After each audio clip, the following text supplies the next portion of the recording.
ওসমান হাদির মৃত্যুর পর রাজধানীতে এখনো বিক্ষোভ করছেন ছাত্র জনতা। কারওয়ান বাজার এলাকা থেকে যুক্ত হচ্ছেন সহকর্মী জাকারিয়া খান। জাকারিয়া, ওসমান হাদির মৃত্যুর খবর পাওয়ার পরে আমরা সারা দেশে ক্ষোভ বিক্ষোভের খবর পাচ্ছি। প্রথম আলো এবং ডেইলি স্টারে যে আগুন দেওয়া হয়েছে, আগুন নিয়ন্ত্রণে এলো কিনা এবং কোনো হতাহতের ঘটনা রয়েছে কিনা সব মিলিয়ে একটু জানাবেন। আসলে শরীফ ওসমান হাদি, যিনি ঢাকা ৮ আসন থেকে স্বতন্ত্র প্রার্থী ছিলেন এবারের নির্বাচনে, তিনি গত ১২ তারিখে তিনি গুলিবিদ্ধ হন এবং তারপরে দীর্ঘদিন চিকিৎসাধীন থাকার পরে কিন্তু গতকাল রাতে তিনি মৃত্যুবরণ করেন এবং তার মৃত্যুর পরপরই ক্ষোভে ফুঁসে ওঠে পুরো দেশ, ঢাকা সহ পুরো দেশ। রাতেই কিন্তু তাৎক্ষণিকভাবে রাজুতে ঢাকা বিশ্ববিদ্যালয়ের শিক্ষার্থীরা তারা মিছিল বের করে রাজুতে জড়ো হয়, টিএসসিতে বিক্ষোভ করে এবং তার পরপরই কিন্তু বিক্ষুব্ধ জনতা তারা প্রথম আলো এবং ডেইলি স্টারের ভবনে অগ্নিসংযোগ করে এবং আপনারা এই দেখতে পাচ্ছেন যে প্রথম আলোর যেই ভবনটি রয়েছে কারওয়ান বাজারে, সেই ভবনটি পুরো কিন্তু ধ্বংস হয়ে গেছে এবং এখনও ধোঁয়া বের হচ্ছে প্রথম আলো ভবনের ভেতর থেকে। এবং আমরা যতটুকু জানতে পেরেছি, রাতভর ফায়ার সার্ভিসের 5টি ইউনিট তারা কাজ করেছে এবং তারা আগুন মোটামুটি নিয়ন্ত্রণে এনেছে, তবে এখনও কিন্তু থেকে থেকে ধোঁয়া বের হতে দেখছি আমরা।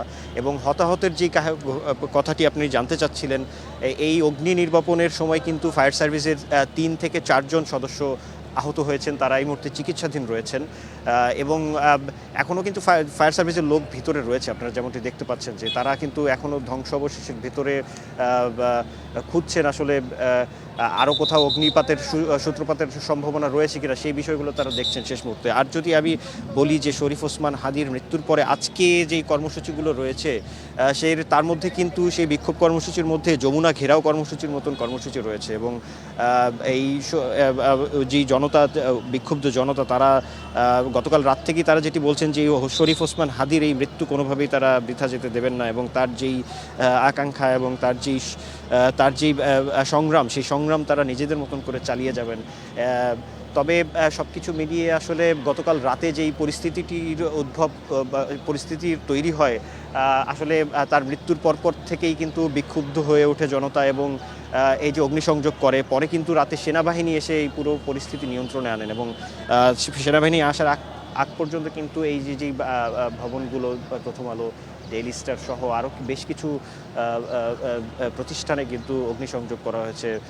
রাজধানীর বিভিন্ন জায়গায় পতিত আওয়ামী লীগের বিভিন্ন এমপি সদস্য, তাদের বাসায়ও কিন্তু অগ্নিসংযোগ করা হয়েছে। দেশের বিভিন্ন জায়গায় ভাঙচুর চালানো হয়েছে, অগ্নিসংযোগ চালানো হয়েছে।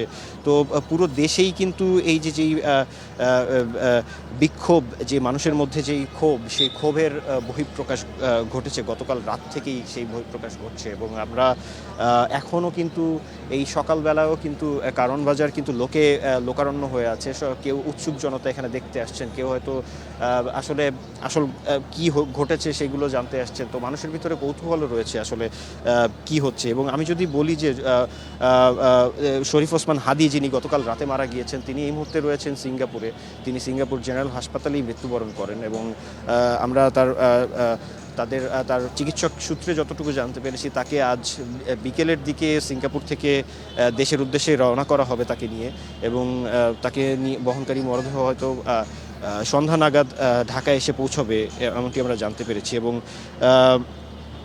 এছাড়াও কিন্তু আমি যদি এই যে মামলাটি, তাকে গুলিবিদ্ধ করার পরে যেই মামলা হয়, তার পরিবার থেকে মামলা করা হয় এবং তারপর কিন্তু এখন পর্যন্ত প্রায় 11 জনকে পুলিশ গ্রেপ্তার করেছে বা আটক করে জিজ্ঞাসাবাদের জন্য নিয়েছে। তার মধ্যে শরীফ ওসমান হাদিকে গুলি করা যেই মূল হোতা, তার বাবা, মা এবং তাকে সহযোগী, তাকে যারা বর্ডার পাস করতে সাহায্য করেছে, সেই দালাল সহ কিন্তু মোট 11 জনকে এখন পর্যন্ত পুলিশ হেফাজতে নিয়েছেন এবং তাদের জিজ্ঞাসাবাদ করছেন। এবং গতকালও কিন্তু এই সার্বিক নিরাপত্তা ইস্যু নিয়ে, আগামীর নির্বাচন নিয়ে এবং সব কিছু নিয়েই কিন্তু গতকাল দুপুরেও একটি বৈঠক হয়। উপদেষ্টা ছিলেন সেখানে, হচ্ছে পররাষ্ট্র সচিব ছিলেন, তিনি কিন্তু দেশের সকল কূটনীতিকদেরকে ডেকে দেশের এই পরিস্থিতি নিয়ে একটা ব্রিফ করেন এবং সেখানেও বলা হয়েছিল যে দেশের পরিস্থিতি খুবই ভালো রয়েছে, কোনো সংঘাতের সম্ভাবনা নেই। তবে তবে তার ভিন্ন চিত্র কিন্তু আমরা দেখতে পেয়েছি, এবং যেটি কিনা আসলে প্রত্যাশিত ছিল অনেকটা, কারণ তার যদি মৃত্যু হয় সেক্ষেত্রে বোঝাই যাচ্ছিল যে ক্ষোভে ফুঁসে উঠবে পুরো দেশের জনগণ। সেটি কিন্তু আমরা গতকাল রাত থেকে দেখতে পেয়েছি। এবং এর বাইরে যদি আমি আরও জানাতে চাই যে এই ঘটনায় শরীফ ওসমান হাদির মৃত্যুর ঘটনায় কিন্তু বিভিন্ন রাজনৈতিক সংগঠন, বিভিন্ন সামাজিক সংগঠন সহ সকলেই আসলে শোক প্রকাশ করছেন এবং সহমর্মিতা জানাচ্ছেন, এবং সবাই বলছেন আসলে এই মৃত্যু কোনোভাবেই কাম্য নয়, কারণ তার মতন এমন তরুণ একজন যুবক, যার কিনা এই দেশকে আরও অনেক কিছু দেওয়ার ছিল, এবং যার চিন্তাধারা, যার আসলে রাজনৈতিক প্রজ্ঞা একটু ব্যতিক্রমী ছিল, তাই হয়তো তাকে এত অল্প বয়সে চলে যেতে হয়েছে, এমনটিও অনেকে মনে করছেন। এবং আসলে মানুষ আসলে আর কিছু আসলে করার নেই মানুষের আক্ষেপ প্রকাশ করা ছাড়া। তবে যেটি দেখা যাচ্ছে যে বহিঃপ্রকাশটি ঘটছে যে বিক্ষোভের মাধ্যমে, সেটিও কিন্তু একটি বার্তা দিচ্ছে যে আসলে এই মৃত্যুকে কোনোভাবেই আসলে এই যারা তার সমর্থক রয়েছেন, যারা তাকে ভালোবাসতেন বা যারা তাকে অনুসরণ করতেন, তারা কিন্তু তার স্বপ্নকে সামনে আগিয়ে নিয়ে যাওয়ার জন্য যা প্রয়োজন সেই সব কিছু করবে, এমনটি বার্তা কিন্তু দিচ্ছে। এবং নতুন এবং ফিরে আসা গ্রাহকদের জন্য নগদে চলছে ক্যাশব্যাক সহ প্রতিদিন হাজারো উপহার জেতার সুযোগ। হবে আশা আর ফেরা, সারপ্রাইজ সেরা। সেই লক্ষ্যে কিন্তু আজকে গতকাল রাত থেকেই কিন্তু এই যে বিক্ষুব্ধ যারা ছিলেন, যারা বিক্ষোভকারী ছিলেন, তারা কিন্তু রাজধানীর শাহবাগে অবস্থান নেন এবং তারা আন্দোলন চালিয়ে যাওয়ার একটি ঘোষণা দেন। তারা বলেন যে যতক্ষণ পর্যন্ত না এই ওসমান হাদির যে ঘাতক তাদেরকে দেশে এনে শনাক্ত করে তাদেরকে বিচারের ফাঁসির আওতায় না আনা হচ্ছে, ততক্ষণ পর্যন্ত তারা তাদের এই বিক্ষোভ আন্দোলন চালিয়ে যাওয়ার কিন্তু ঘোষণা দিয়েছেন। এবং আমি যদি বলি যে এই যে পুরো ঘটনা, এই যে সিঙ্গাপুরের হাসপাতালে যে ওসমান হাদি, তাকে কিন্তু সেখানে সিঙ্গাপুরের পররাষ্ট্রমন্ত্রী ডক্টর ভিভিয়ান বালাকৃষ্ণন তিনিও কিন্তু দেখতে গিয়েছিলেন, এবং এটি কিন্তু মানে আন্তর্জাতিকভাবেও একটি আলোচনার কেন্দ্রবিন্দু হয়ে ওঠে।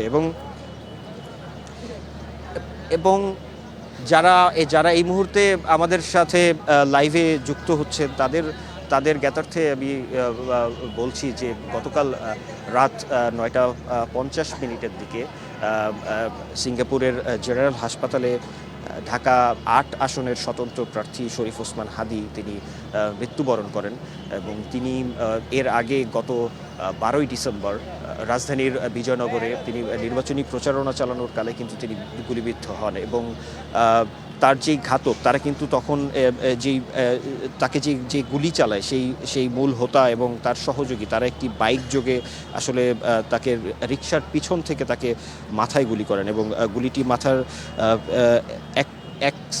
এক পাশ দিয়ে ঢুকে আসলে অন্য পাশ ভেদ করে বের হয়ে যায়। এবং তারপরই তাকে নেওয়া হয় ঢাকা মেডিকেল কলেজ হাসপাতালে। সেখানে প্রাথমিক অস্ত্রোপচারের পরে তাকে নেওয়া হয় রাজধানী রেফার কেয়ারে, সেখানে আইসিইউতে তিনি থাকেন। তারপরে কিন্তু তার অবস্থা আরও খারাপ হয়ে গেলে তাকে নেওয়া হয় সিঙ্গাপুর জেনারেল হাসপাতালে, যেখানে তিনি গতকাল রাতে মৃত্যুবরণ করেছেন। এবং তার এই মৃত্যুতে যেই ক্ষোভে ফুঁসে ওঠে পুরো দেশ, সেই চিত্রই আমরা এতক্ষণ দেখাচ্ছিলাম। এবং এই রাজধানীর কারণ বাজারের প্রথম আলো কার্যালয় এবং তারপর ফার্মগেটের ডেইলি স্টারের অফিস, এই সব কিছু কিন্তু এই মুহূর্তে পুরো ধূলিসাৎ হয়ে গিয়েছে। এবং আমরা যেটি দেখাচ্ছিলাম যে এখনও দেখছেন যে আপনারা এখনও থেকে ধোয়া উঠছে। তো শরীফ ওসমান হাদি মারা গিয়েছেন, তাকে তার মরদেহ আজ বিকাল সন্ধ্যা নাগাদ দেশে নিয়ে আসা হবে। আর তার এই মৃত্যুতে আসলে তার অনুসারীরা, তার ভক্তরা ক্ষোভে ফুঁসে উঠেছেন এবং তারা আন্দোলন চালিয়ে যাচ্ছেন। তারা বলছেন যতক্ষণ পর্যন্ত না তার ওসমান হাদির সেই খুনিকে বিচারের আওতায় না আনা হবে, ততক্ষণ পর্যন্ত তারা এই আন্দোলন চালিয়ে যাবেন। তো কৌরি, আমার কাছে এই বিক্ষোভের, ওসমান হাদির মৃত্যুকে ঘিরে বিক্ষোভের সর্বশেষ ছিল এটি। জাকারিয়া, ধন্যবাদ আপনাকে।